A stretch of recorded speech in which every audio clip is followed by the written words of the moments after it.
Great Big East game. Obviously, really appreciated all the Butler fans coming out with the weather. I thought our guys were prepared. Ajay, who I think is one of the top players in our league, we had a lot of ajna preparing for him. Tough, multi-positional player, powerful player. But I saw our guys grow up again, sharing the ball back-to-back games where, we prided ourselves on assists, prided ourselves on sharing the ball. And again, just trying to continue to grow and develop. Having Vince back in the lineup for a period of time has really helped us as he, starts the year with 5 games. Then we lose him for 10, now trying to integrate him back in. We had a lot of injuries, losing Langston, losing Julius, Seal. So we were down to 8 scholarship players today. So really, it's a tribute to the men. It's a tribute to their mental toughness and physical toughness. So I was really, really proud of the group today and fortunate to come away with a road win, as they're hard to get in this league. Any questions for players?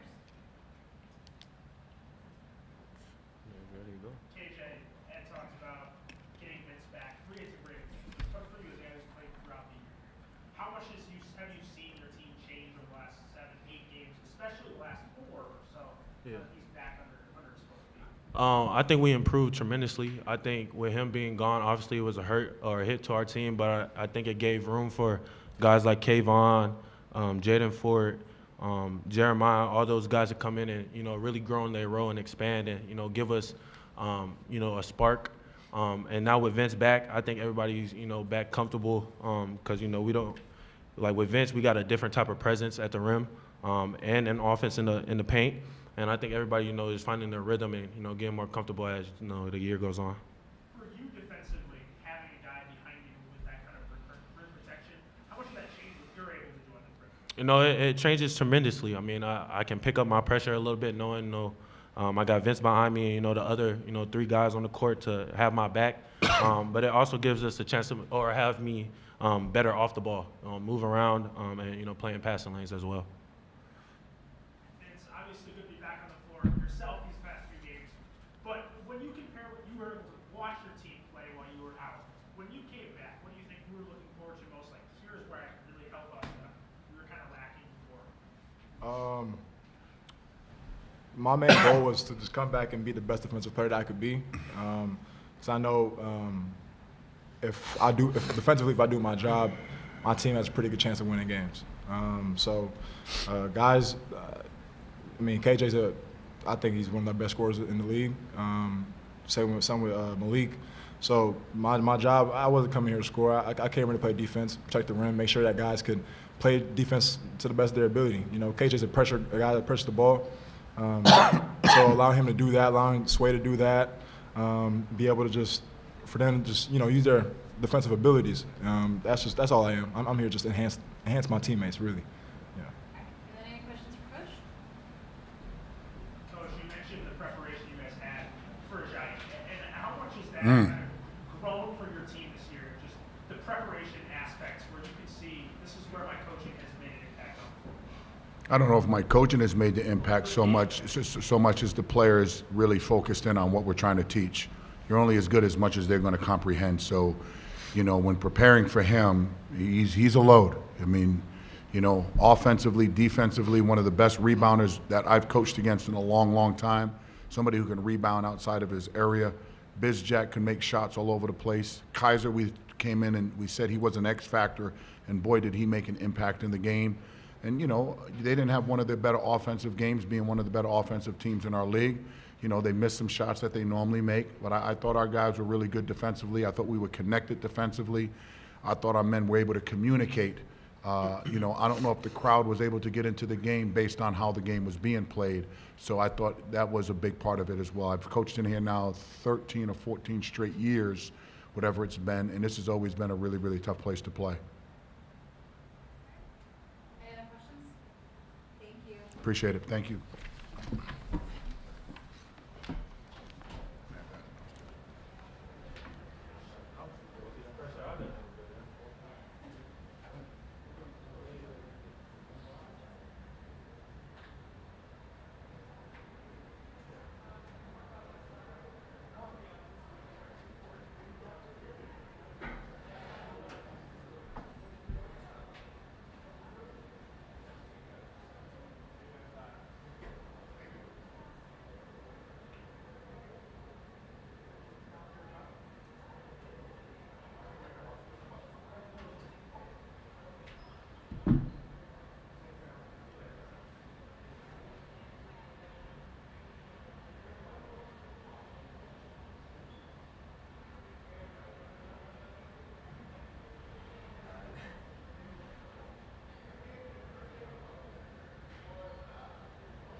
said they're on their way. Thanks.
All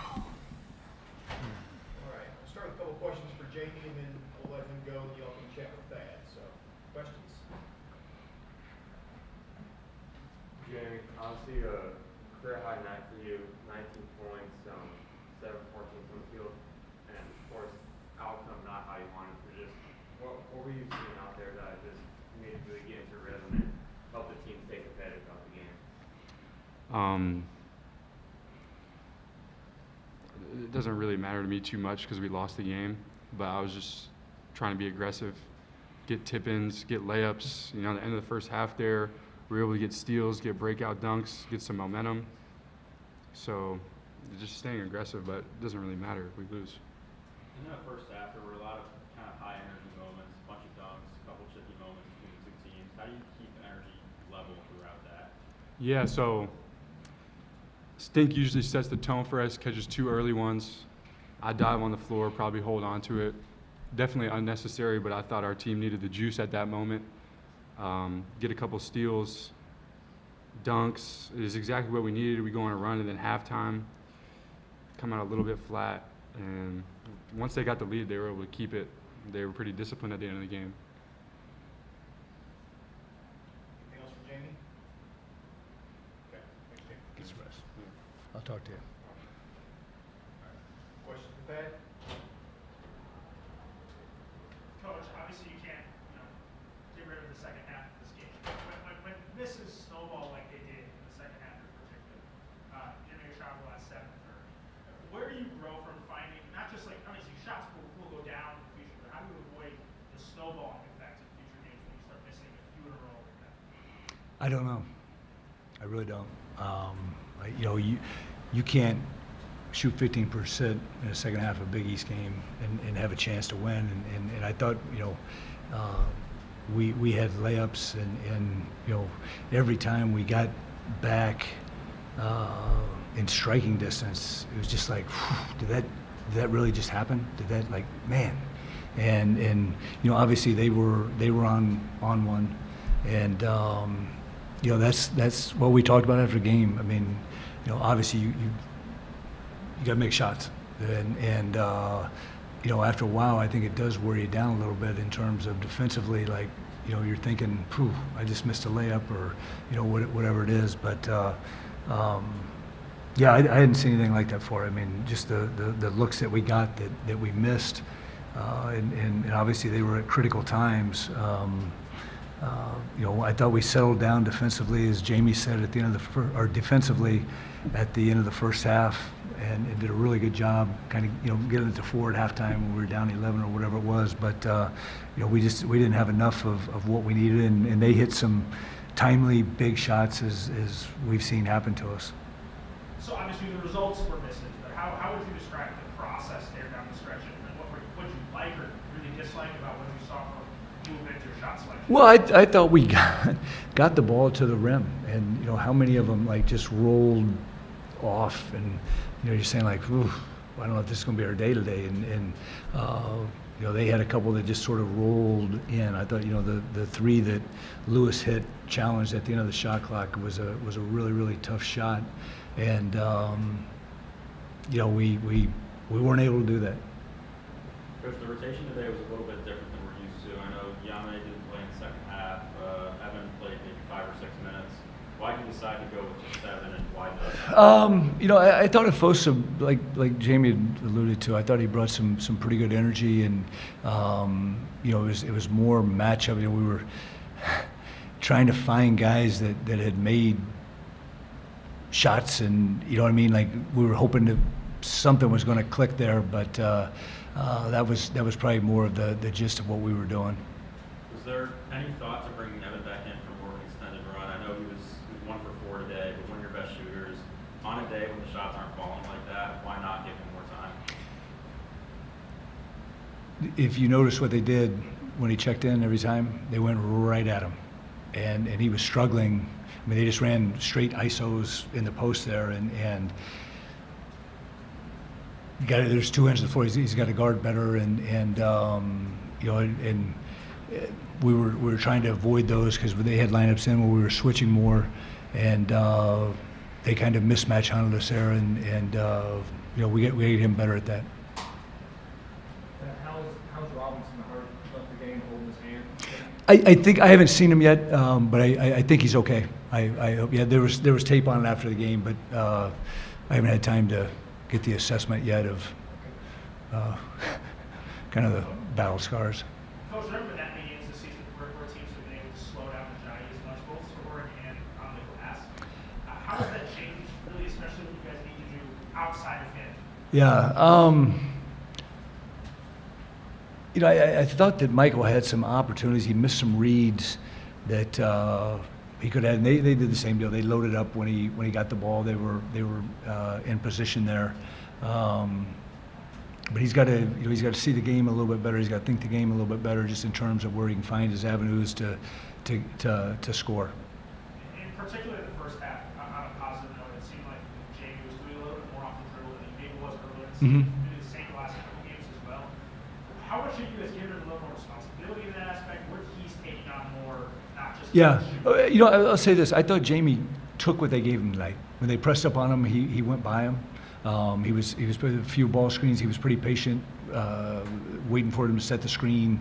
And then obviously, you know, him making threes. It's so good to see him back making shots again. Coach, defensively against Malik Mack there, it looked like you went with a lot of Jamie and a lot of Mike on him.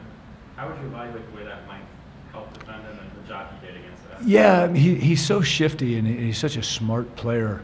You know, it's kind of like the Virginia game where we put Jamie on that little point guard, and he did a heck of a job for us. So we were kind of searching there in terms of how we could disrupt him a little bit. And they're so patient on offense. I mean, they're going to chew the clock and that sort of thing. Coach, I've asked you this before, but now you dropped 2 pretty rough games after winning those 3 in a row.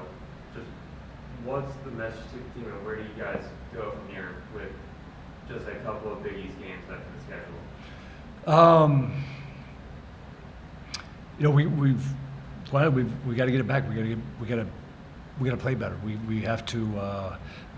We've had moments even in St. John. I thought we started the game tonight was pretty good. The way we got off to a good start, and you know, like I said, once we settled down defensively, I thought we were much better.